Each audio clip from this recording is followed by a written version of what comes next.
प्यारे बच्चों, शुभ आशीष। आप सभी कक्षा 8 के विद्यार्थियों का मिशन प्रेरणा की ई पाठशाला में स्वागत है। आज हम सामाजिक विषय के अंतर्गत इतिहास विषय का अध्ययन करेंगे। इसके लिए आज जिस पाठ पर हम चर्चा करेंगे वह है आपकी पाठ्यपुस्तक हमारा इतिहास और नागरिक जीवन का पाठ 8, भारत में राष्ट्रवाद का उदय एवं विकास।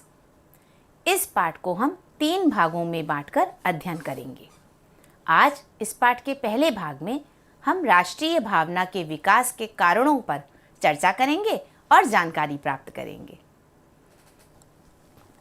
आइए देखें कि आज की कक्षा में किन किन बिंदुओं पर चर्चा की जाएगी। पिछले पाठ में बच्चों आपने भारत में नवजागरण के विषय में जाना था। बहुत सारे विद्वानों और समाज सुधारकों द्वारा धार्मिक और समाज से संबंधित पुरानी मान्यताओं को बदला जा रहा था और उनमें परिवर्तन लाने के लिए प्रयास किए जा रहे थे। रामकृष्ण परमहंस, राजा राममोहन राय, गोविंद रनाडे, ज्योतिबा फूले, सावित्रीबाई फूले आदि अनेक विद्वानों, विचारकों और समाज सुधारकों के द्वारा धार्मिक सुधार आंदोलन और समाज सुधार आंदोलन चलाए जा रहे थे, जिससे भारत में नवजागरण हो रहा था। भारत में नवजागरण के उपरांत किस प्रकार राष्ट्रीय भावना का विकास हुआ, इसे हम अपनी आज की कक्षा में जानेंगे। इसके लिए बहुत से कारण थे, जिनमें एक कारण भारतीय राष्ट्रीय भावना के विकास के कारणों को हम एक एक करके समझेंगे। इसमें सबसे पहले हम भारत की राजनीतिक एकता की बात करेंगे। साथ ही तीव्र परिवहन जैसे सड़क और रेल यातायात के विकसित होने से किस प्रकार राष्ट्रीय भावना को बल मिला और लोगों का आपस में किस प्रकार संपर्क होना आसान हुआ, इसे भी हम जानेंगे। डाक तथा संचार व्यवस्था के शुरू होने से लोगों की भावनाओं और विचारों का आदान प्रदान आसान हो गया। इसके बारे में भी आज हम चर्चा करेंगे। भारत में नवजागरण के उपरांत एक नए बुद्धिजीवी वर्ग का उदय हो रहा था, जो सामाजिक कुरीतियों को दूर करने का प्रयास कर रहा था। इस नए बुद्धिजीवी वर्ग के उदय से राष्ट्रीय भावना का विकास हो रहा था। इसको भी हम अपनी आज की कक्षा में जानेंगे। उस समय भारत में अंग्रेजों द्वारा पाश्चात्य शिक्षा पर जोर दिया जा रहा था, जिसके लिए अंग्रेजी भाषा एक माध्यम थी। अंग्रेजी भाषा का विकास होने से किस प्रकार से लोगों का आपस में जुड़ाव बढ़ रहा था, इसको भी हम जानेंगे। बहुत सारे भारतीय समाचार पत्र और साहित्य उस समय प्रकाशित हो रहे थे। इनकी राष्ट्रीय भावना को बढ़ाने में क्या भूमिका थी, इसकी भी चर्चा होगी। अंग्रेज शासकों का नस्लीय दंभ किस प्रकार राष्ट्रवाद को बढ़ा रहा था, इसे भी जानेंगे। साथ ही अंग्रेजों द्वारा बनाई गई आर्थिक नीतियाँ किस प्रकार हमारे भारत के लिए नुकसानदेह थीं और वो किस प्रकार हमारे भारत के लोगों को आपस में जोड़ने का काम कर रही थी, इसके बारे में भी आज की कक्षा में हम चर्चा करेंगे। तो आइए इन सभी कारणों को एक एक करके विस्तार से समझें। आप सभी अच्छी तरह सुनिए, देखिए और समझिए।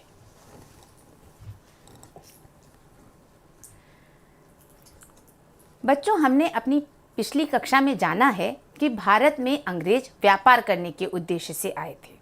यहाँ पर आकर उन्होंने भारत की प्राकृतिक संसाधनों को और व्यापारिक संभावनाओं को देखते हुए यहाँ पर अपना राज्य स्थापित कर लिया।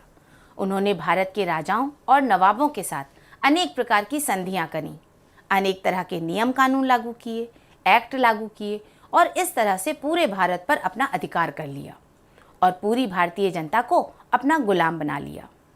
इस तरह पूरे भारत में एकाधिकार करने से भारत के लोगों में विद्रोह की भावना उठने लगी और ये विद्रोह की भावना लोगों को जोड़ने का काम कर रही थी। अपने देश के लिए प्रेम और गौरव की अनुभूति तथा देश के बारे में हमेशा अच्छा सोचना और अच्छे कार्य करना राष्ट्रीय भावना है। उस समय की जो परिस्थितियां थीं, वो देश के लिए प्रेम और गर्व की अनुभूति को बढ़ा रही थी। देश के लिए प्रेम और गर्व की अनुभूति एक राष्ट्रीय आंदोलन का रूप ले चुका था और ये आज राष्ट्रीय आंदोलन पूरे भारतीय जनमानस में रूप लेता जा रहा था। इस भारतीय राष्ट्रीय आंदोलन, जो एक नया आंदोलन भारत में शुरू हुआ था, ये एक तरह से विदेशी शासन की चुनौती जो हम लोगों को मिली हुई थी, उसके जवाब के रूप में उदित हो रहा था। स्वयं ब्रिटिश शासन की परिस्थितियों ने भारतीय जनता में राष्ट्रीय भावना विकसित करने में सहयोग दिया। उस समय अंग्रेजी शासन द्वारा जो नीतियां और जो कानून लागू किए गए थे, उन्होंने भारत में ऐसी परिस्थिति पैदा कर दी थी जो भारत की जनता में अंग्रेजों के प्रति विद्रोह प्रकट कर रही थी और साथ ही साथ भारत के प्रति उनका प्रेम और आदर बढ़ता जा रहा था। इस तरह भारत के प्रति भारतीय जनता में जो आदर और प्रेम बढ़ रहा था, वो पूरा एक राष्ट्रव्यापी आंदोलन बन चुका था और यही राष्ट्रीय भावना हमारे देश के लिए बहुत ज़रूरी थी। राजनीतिक एकता के विषय में बात करें, उस समय भारत में महारानी विक्टोरिया शासिका घोषित की जा चुकी थी और पूरे भारत देश में अंग्रेजी शासन लागू हो चुका था। पूरे भारत में जिन जिन क्षेत्रों में अंग्रेजी शासन था, वहाँ पर उनकी नीतियाँ सभी लोगों के लिए एक से थीं। सभी भारतीय, चाहे वो किसी भी जाति के हों, धर्म के हों, पढ़े लिखे हों या निरक्षर हों, कोई भी भारतीय उनकी नीतियों से अलग नहीं था। उनकी अंग्रेजी शासन की नीतियाँ सभी भारतीयों के लिए एक जैसी थीं। भारतीयों को किसी भी संस्था में उच्च पद नहीं दिए जाते थे, चाहे वो कितना भी शिक्षित क्यों ना हो। भारतीयों को हमेशा नीचे वाले पद ही दिए जाते थे और यदि कहीं उन्हें उच्च पद मिलता भी था तो उनकी वेतन और अन्य सुविधाएं बहुत कम होती थी। इस प्रकार से हर जगह भारतीयों के साथ भेदभाव किया जा रहा था। पूरे भारत में सभी लोगों को एक सी समस्याओं का सामना करना पड़ रहा था। अंग्रेजी शासन में एक सी अधीनता, एक सी समस्याएं और एक से कानूनों ने भारत को एक से सांचे में ढालना शुरू कर दिया। सभी लोगों की समस्याएं एक होने के कारण सभी लोग एक जैसी दास्ता का अनुभव कर रहे थे और इस प्रकार सभी लोगों को आपस में जुड़ाव महसूस हो रहा था। साम्राज्यवादी शक्तियों द्वारा देश में सांप्रदायिकता, क्षेत्रीय तथा भाषाई विरोध के बीज बोए जा रहे थे। अंग्रेजी शासन भारत के लोगों को जाति, धर्म, संप्रदाय और भाषा के आधार पर बांट रहा था, परंतु फिर भी वे आपस में अंग्रेजों के प्रति विद्रोह और उनकी नीतियों का विरोध करने के कारण एक हो रहे थे। इस भावना ने वैचारिक एवं भावात्मक एकता को बढ़ावा दिया। अपने देश के प्रति प्रेम और अंग्रेजों के प्रति विरोध की ये जो भावना थी, ये सभी भारतीयों को जोड़ रही थी। उनके विचारों में और उनके भावों में एक जैसी भावना बल दे रही थी और इस प्रकार सभी भारतीय आपस में जुड़ते जा रहे थे, या इसे हम ये कहें कि सभी भारतीयों में एक तरह से राष्ट्रीय भावना बढ़ रही थी। तीव्र परिवहन। हमने जाना था कि अंग्रेज अपनी सुविधा के लिए भारत में सड़क यातायात और रेल यातायात का प्रबंध कर रहे थे। प्रशासनिक सुविधाएं अर्थात प्रशासनिक अधिकारियों के आने जाने के लिए और सैनिकों के आराम से आने जाने के लिए वे अच्छी और पक्की सड़कों का निर्माण कर रहे थे। अपने व्यापार को बढ़ाने के लिए वे रेल यातायात को भी बढ़ावा दे रहे थे। हमने चर्चा की थी कि अंग्रेज भारत को अपना उपनिवेश राज्य बना चुके थे। वे यहाँ से सभी तरह का कच्चा माल इंग्लैंड ले जाते थे और वहाँ पर औद्योगिक क्रांति के दौरान जो कारखाने लगाए गए थे, वहाँ पर उन कच्चे माल का प्रयोग होता था और उनसे वस्तुएं बनाई जाती थीं। तो भारत से कच्चा माल ले जाने के लिए और इंग्लैंड से बना हुआ सामान भारत लाने के लिए उन्हें परिवहन की आवश्यकता थी। इसलिए उन्होंने तीव्र परिवहन के साधनों की व्यवस्था करी। इस प्रकार से भारत में व्यापारिक शोषण की बातों को ध्यान में रखकर परिवहन के तीव्र साधनों की योजना बनाई गई थी और पूरे भारत में पक्के मार्गों का एक जाल बिछ गया था। इन सड़कों के द्वारा सभी प्रांत एक दूसरे से जुड़ गए थे। साथ ही साथ छोटे छोटे गांव भी मुख्य मार्ग से जोड़ दिए गए थे। नगर के जो मुख्य मार्ग थे, वहां से गांवों को जोड़ने के लिए सड़कें बनाई जा रही थी। इन पक्के मार्गों के बन जाने से भारत के लोगों को भी सुविधा हुई, उनके लिए भी आवागमन आसान हो गया। साथ ही एक जगह से दूसरे जगह जाकर अपने विचार व्यक्त करना और अपनी बात कहना भी आसान हुआ। देश को एकता के सूत्र में बांधने वाला सबसे बड़ा साधन रेल थी। रेल यातायात अच्छी तरह से विकसित किया गया था। रेल यातायात उस समय सबसे सुविधाजनक, सरल और सहज साधन था उस समय के यातायात के लिए। ये केवल सुविधाजनक और सरल और सस्ता साधन ही नहीं था, बल्कि ये भारत के लोगों में जाति प्रथा और छुआछूत आदि बुराइयों को दूर करने का कार्य भी कर रहा था। इसलिए उस समय हम ये कह सकते हैं कि देश को एकता के सूत्र में बांधने वाला सबसे बड़ा साधन रेल यातायात था। डाक तथा संचार व्यवस्था। सन 1850 के उपरांत आरंभ हुई आधुनिक डाक व्यवस्था तथा बिजली के तार ने देश को एक करने में सहायता करी। डाक व्यवस्था शुरू होने से अंतर्देशीय पत्रों, समाचार पत्रों तथा पार्सलों को कम दर में भेजने की व्यवस्था शुरू हो गई। ये एक सहज उपलब्ध साधन था जिसमें बहुत कम पैसों में आप प्रकाशित सामान को एक जगह से दूसरी जगह भेज सकते थे। इस तरह की व्यवस्था शुरू होने से देश के सामाजिक, शैक्षणिक, बौद्धिक और राजनीतिक जीवन में एक परिवर्तन आया। क्रांतिकारियों द्वारा, राजनीतिक व्यक्तियों द्वारा और बुद्धिजीवियों द्वारा जो भी विचार आपस में एक दूसरे को भेजे जाते थे वो सब आसान हो गया। इन डाक व्यवस्था के द्वारा एक जगह से दूसरी जगह तक अपने विचारों को लिख कर भेजना बहुत आसान हो गया और ये बहुत कम दर में उपलब्ध था। इसलिए एक तरह से इस साधन ने भारत के दूर दूर के क्षेत्रों तक अपनी बात पहुंचाने के लिए एक सर्वसुलभ साधन उपलब्ध कराया। डाकखानों के द्वारा राष्ट्रीय साहित्य पूरे देश में भेजा जा सकता था, जो पहले संभव नहीं था, क्योंकि दूर दूर तक किसी किताब या किसी प्रकाशित हुई रचना को भेजना संभव नहीं हो पाता था। परंतु डाकखानों के द्वारा पार्सल के रूप में, अंतर्देशीय पत्रों के रूप में जब एक स्थान से दूसरे स्थान तक प्रकाशित सामग्री जाने लगी तो ये एक आसान काम हो गया कि हम अपने विचारों को दूर दूर तक भेज सकें। संदेशों को शीघ्र अतिशीघ्र भेजने में बिजली के तारों ने क्रांति ला दी थी।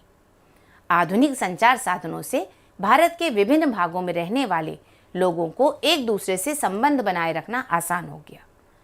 इस प्रकार डाक और संचार व्यवस्था ने भारत में राष्ट्रवाद को बढ़ाने में मदद करी।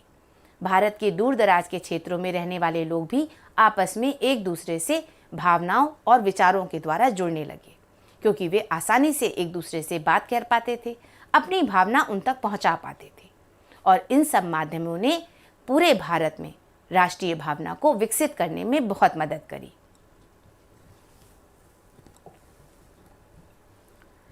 एक नए बुद्धिजीवी वर्ग का उदय हो रहा था। इस समय तक भारत में सामाजिक कुरीतियों के प्रति सोच में बदलाव आना शुरू हो गया था। अंग्रेजी शिक्षा, पाश्चात्य शिक्षा, विज्ञानवाद, मानवतावाद आदि ने जोर देना शुरू कर दिया था। इनसे प्रभावित भारतीयों ने अपने अपने धर्म को सुधारने का काम शुरू किया था और अपने धर्म में जो उनकी व्याप्त कुरीतियां और बुराई थी उन्हें भी वे छोड़ने लगे थे और इस प्रकार से ये एक नया बुद्धिजीवी वर्ग उदय हो रहा था। ये नया बुद्धिजीवी वर्ग प्रायः कनिष्ठ प्रशासक, वकील, डॉक्टर और अध्यापक इत्यादि थे। इनमें से कुछ इंग्लैंड में भी शिक्षा प्राप्त कर चुके थे। जो लोग इंग्लैंड से शिक्षा प्राप्त करके आए थे वहाँ पर उन्होंने राजनीतिक संस्थाओं की व्यवस्था देख रखी थी। उन्होंने भारत आकर ये महसूस किया कि यहाँ पर भारतीयों के मौलिक अधिकार लगभग शून्य हैं, उन्हें किसी प्रकार की सुविधा नहीं दी जा रही है और यहाँ के वातावरण में दास्ता घुल चुकी है। ये अंग्रेजी पढ़े लिखा बुद्धिजीवी वर्ग अपने राजनीतिक अधिकारों से परिचित थे। वे ये समझ रहे थे कि यहाँ पर किसी भी राजनीतिक संस्था, वित्तीय संस्था, न्यायिक संस्था, किसी में भी भारतीयों का आदर नहीं किया जा रहा है और उन्हें कहीं पर भी ऊंचे पद नहीं दिए जा रहे हैं, चाहे वे कितने ही योग्य क्यों ना हों। उन्होंने ये भी महसूस किया कि 1833 में आया चार्टर एक्ट या 1858 में महारानी विक्टोरिया द्वारा दिया गया घोषणा पत्र, विभिन्न घोषणाओं के बावजूद इन दोनों में जो भी बातें कही गई थीं उनका कहीं भी पालन नहीं हो रहा था और वे किसी भी तरह भारतीयों के हित में नहीं था। इन्हीं सब बातों को लेकर उनके अंदर राजनीतिक असंतोष था और एक तरह से ये लोग नवोदित राजनीतिक असंतोष का केंद्र बिंदु बनते जा रहे थे। इस नए बुद्धिजीवी वर्ग ने भारतीय राजनीतिक संस्थाओं को नेतृत्व प्रदान करने का कार्य किया। धीरे धीरे इस वर्ग की भावना पूरे भारतीय जनमानस में फैल गई और लोगों ने अंग्रेजी शासन के प्रति विरोध और उनके प्रति विरोध करना शुरू कर दिया और इस तरह से राष्ट्रीयवाद या राष्ट्रीय भावना को बल मिल रहा था। ये नया बुद्धिजीवी वर्ग पूरे भारतीय जनमानस में इस भावना को बढ़ा रहा था और इस तरह से पूरे भारत में राष्ट्रीय भावना विकसित हो रही थी। हमारे भारत देश में विभिन्न क्षेत्रों में भाषाई स्तर पर अलगाव है। यहाँ पर विभिन्न क्षेत्रों में अलग अलग भाषाएं बोली जाती हैं। भारत के विभिन्न क्षेत्रों में स्थानीय बोलियों का प्रचलन है, जिनके कारण विभिन्न क्षेत्रों के लोग आपस में एक दूसरे से अपने विचार साझा करना मुश्किल होता था।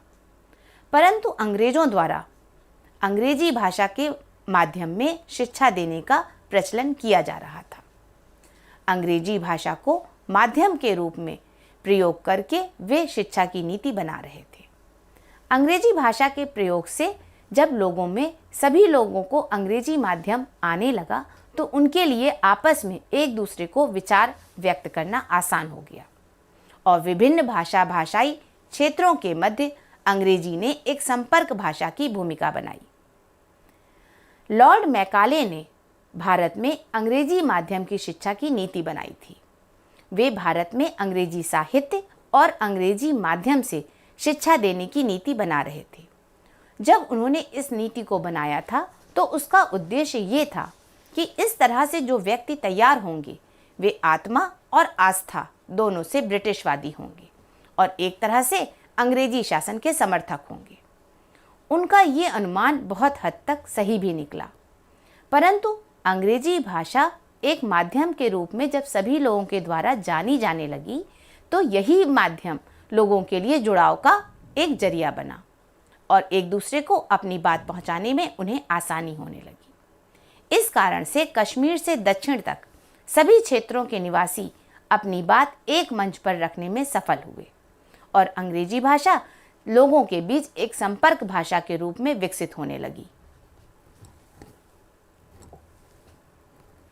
भारतीय समाचार पत्र एवं साहित्य की भूमिका।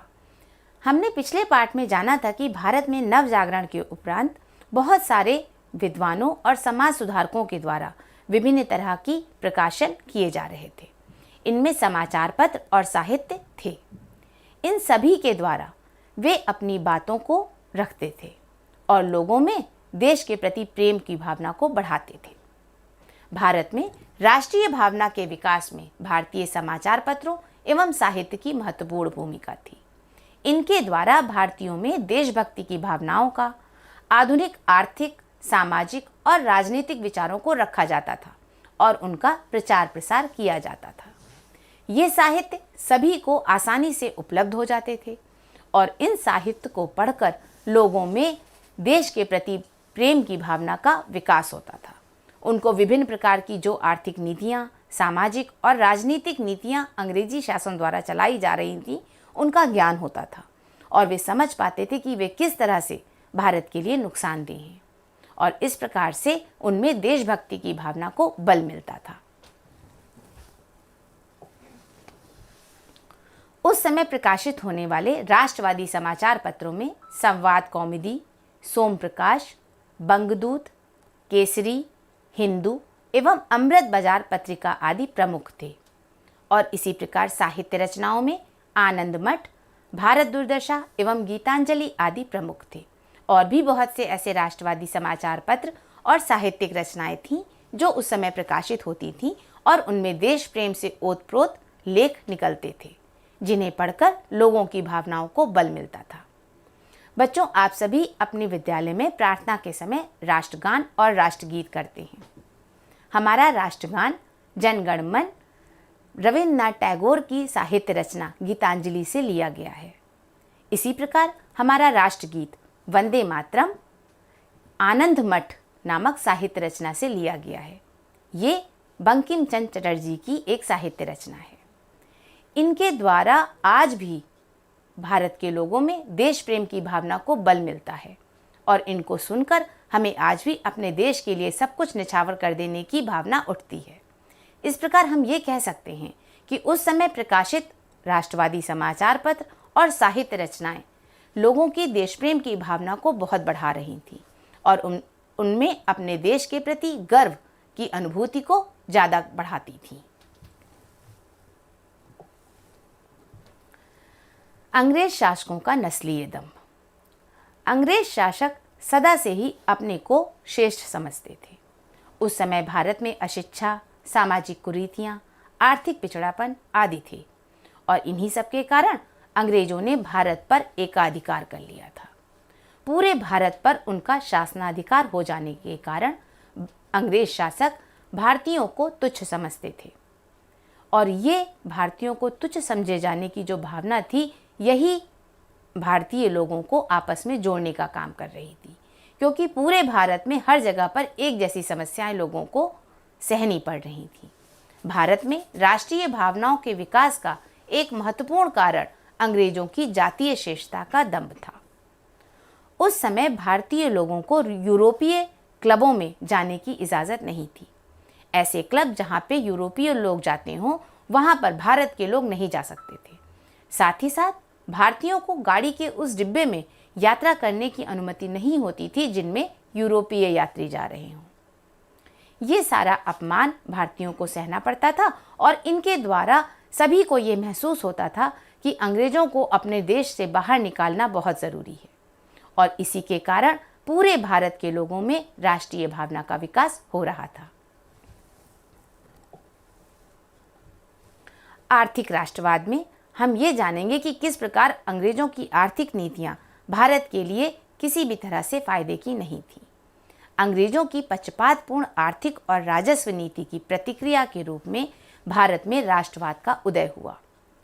अंग्रेज भारत में शासन कर रहे थे, साथ ही साथ भारत के सभी संसाधनों का प्रयोग अपने देश की उन्नति के लिए कर रहे थे।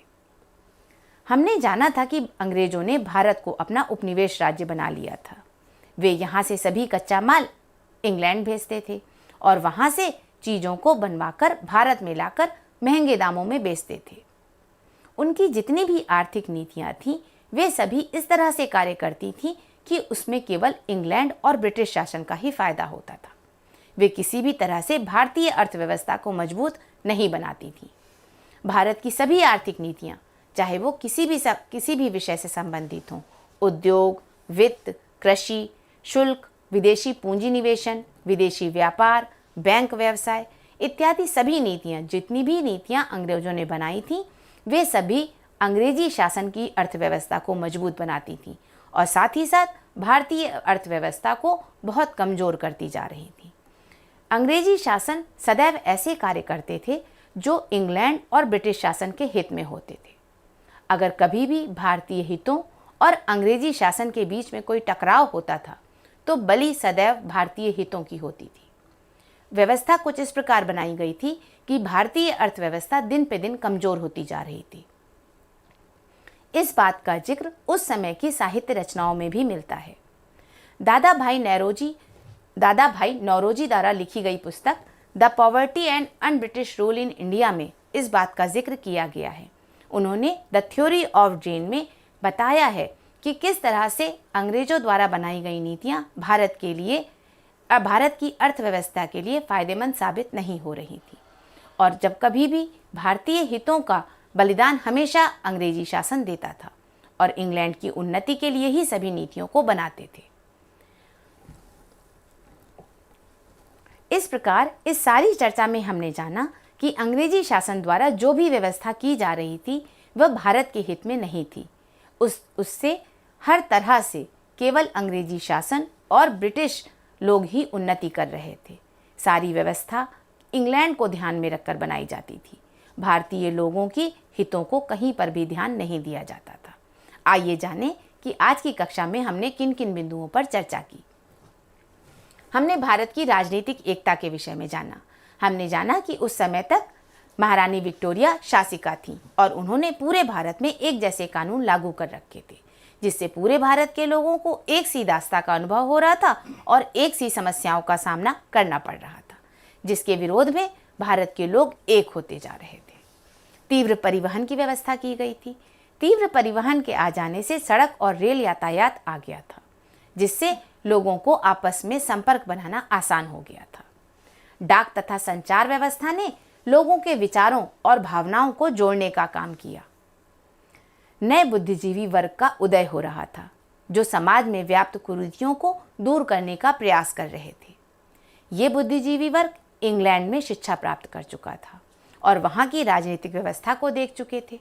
उन्होंने आकर यहाँ बताया कि हमारे यहाँ जो व्यवस्था चल रही है उसमें भारतीय लोगों को मौलिक अधिकार नहीं मिले हुए हैं और उनकी उन्नति इसमें किसी भी तरह से संभव नहीं है। अंग्रेजों ने भारत में पाश्चात्य शिक्षा पर जोर दिया और उसके लिए उन्होंने अंग्रेजी को एक माध्यम बनाया। अंग्रेजी भाषा में शिक्षा देने से लोगों के बीच अंग्रेजी भाषा एक संपर्क भाषा के रूप में विकसित हुई और इस तरह से अलग अलग क्षेत्रों के लोगों को आपस में विचार व्यक्त करने के लिए एक माध्यम मिल गया और इस तरह से अंग्रेजी भाषा के प्रयोग ने लोगों में आपस में विचारों का आदान प्रदान बढ़ा दिया। उस समय बहुत सारे भारतीय समाचार पत्र एवं साहित्य प्रकाशित होते थे। इनमें लिखे हुए लेख और रचनाएं लोगों की देश प्रेम की भावना को बढ़ाती थी। अंग्रेज शासक सदा से ही अपने को भारतीयों से श्रेष्ठ समझते थे। इस भावना ने भारतीयों में एक तरह का जुड़ाव पैदा किया और लोगों में भारतीय राष्ट्रवाद की भावना को बल मिला। आर्थिक राष्ट्रवाद के तहत अंग्रेजों द्वारा जो भी नीतियां बनाई जा रही थी वे भारतीय व्यवस्था को कमजोर कर रही थी और साथ ही साथ इंग्लैंड की अर्थव्यवस्था को मजबूत बना रही थी। इन सब नीतियों के कारण भारत के लोगों में देश प्रेम की भावना और अपने देश के प्रति गर्व की अनुभूति बढ़ रही थी। इन सारी बातों को हमने आज समझा। आइए अब आज की कक्षा में जानी हुई बातों को दोहराते हुए कुछ अभ्यास कार्य कर लेते हैं। पहला प्रश्न है, मिलान कीजिए। यहाँ पर आपको 2 तालिकाएं दी हुई हैं। पहले में शब्द लिखे हैं संपर्क भाषा, दादा भाई नौरोजी, बंगदूत केसरी, आनंद मठ, गीतांजलि, तथा दूसरी तरफ की तालिका में हमारे पास है राष्ट्रवादी समाचार पत्र, साहित्य रचनाएं, अंग्रेजी, the poverty and un British rule in India. इसके बारे में अभी हमने जाना था। आइए देखें किसका किससे मिलान किया जाएगा। संपर्क भाषा, अभी हमने चर्चा करी थी कि हमारे भारत देश में अंग्रेजों द्वारा पाश्चात्य शिक्षा पर जोर दिया जा रहा था, जिसके लिए अंग्रेजी भाषा को एक माध्यम बनाया जा रहा था और अंग्रेजी भाषा भारत के क्षेत्रों में एक संपर्क भाषा के रूप में विकसित हो रही थी। तो संपर्क भाषा को हम अंग्रेजी भाषा से जोड़ देंगे। हमने जाना था कि दादा भाई नौरोजी ने अपनी पुस्तक the poverty and un British rule in India में धन निष्कासन का सिद्धांत दिया था। आइए इसे देखते हैं। जी हाँ बच्चों, दादा भाई नौरोजी की किताब से ये हमारी जोड़ दिया जाएगा। बंगदूत और केसरी, हमने चर्चा की थी कि विभिन्न प्रकार की साहित्य रचनाएं और राष्ट्रवादी समाचार पत्र प्रकाशित होते थे। आइए देखें बंगदूत और केसरी कहाँ जुड़ेंगे। राष्ट्रवादी समाचार पत्र, बंगदूत और केसरी मुख्य राष्ट्रवादी समाचार पत्र थे। हमने चर्चा की थी कि आनंद मठ और गीतांजलि साहित्य रचनाएं थी। तो देखिए बच्चों, इस तरह हमने ये मिलान पूरा कर लिया। आइए एक और अभ्यास कार्य करते हैं। सही कथन पर सही और गलत कथन पर गलत का चिन्ह लगाएं। हमारे पास कुछ कथन दिए हुए हैं, हम देखते हैं कि ये सही हैं या गलत। पक्के मार्गों द्वारा गांव बड़े बड़े नगरों से जुड़ गए थे। तो बताइए बच्चों, ये कथन सही है या गलत। मार्गों का निर्माण होने से सभी प्रांत और गांव जोड़ दिए गए थे, तो ये कथन हमारा सही है। विभिन्न भाषाई क्षेत्रों के मध्य अंग्रेजी संपर्क भाषा नहीं थी। हमने पूरे चर्चा को अच्छी तरह सुना है, तो फिर हम बता सकते हैं कि विभिन्न भाषाई क्षेत्रों के मध्य अंग्रेजी एक संपर्क भाषा के रूप में विकसित हुई थी, इसलिए ये कथन गलत है।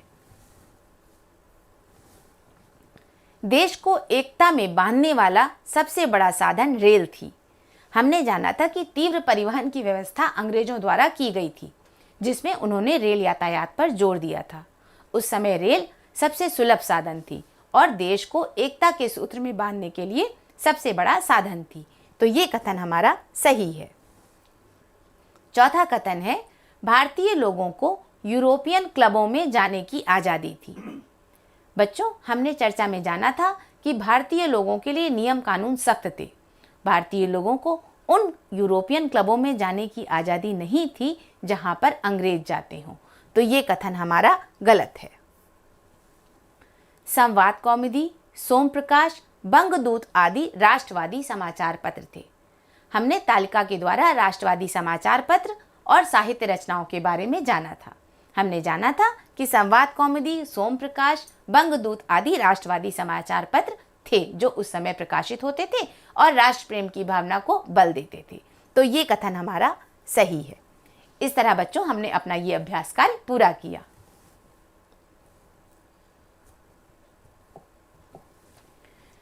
बच्चों ये कुछ प्रश्न हैं जिन्हें आप अपनी कॉपी पर उत्तर इनके लिखिएगा।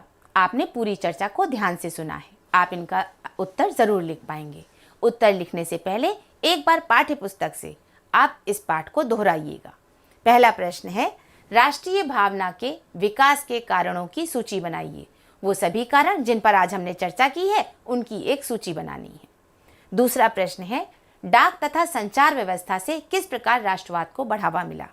हमने चर्चा में जाना था कि डाक तथा संचार व्यवस्था से राष्ट्रवाद की भावना को बल मिला था। आपको उसे विस्तार से अपनी कॉपी पर लिखना है। आइए अब कुछ प्रोजेक्ट कार्य करते हैं। हमने डाकघर के बारे में चर्चा की थी जो उस समय अंतर्देशीय पत्र और पार्सल आदि भेजने के लिए प्रयोग किए जाते थे। वहां से इन सबको भेजा जाता था। वर्तमान समय में डाकघर में कौन कौन से कार्य होते हैं। अब डाकघरों में बहुत सारे कार्य होते हैं। आप अपने बड़ों से पूछकर उनकी एक सूची बनाइएगा। बच्चों इस प्रकार हमने आज इस पाठ का पहला भाग पढ़ा है। आप इसको एक बार अपनी पाठ्यपुस्तक से दोहरा लीजिएगा जिससे कि हम इसके अगले 2 भागों को भी अच्छी तरह समझ सकें और चर्चा कर सकें। आशा है आपको ये भाग अच्छी तरह समझ में आ गया होगा। इसके अगले भाग के साथ हम अगली कक्षा में आपसे फिर मिलेंगे। तब तक आप सभी अच्छी तरह पढ़ाई करते रहिए और स्वस्थ रहिए। धन्यवाद बच्चों।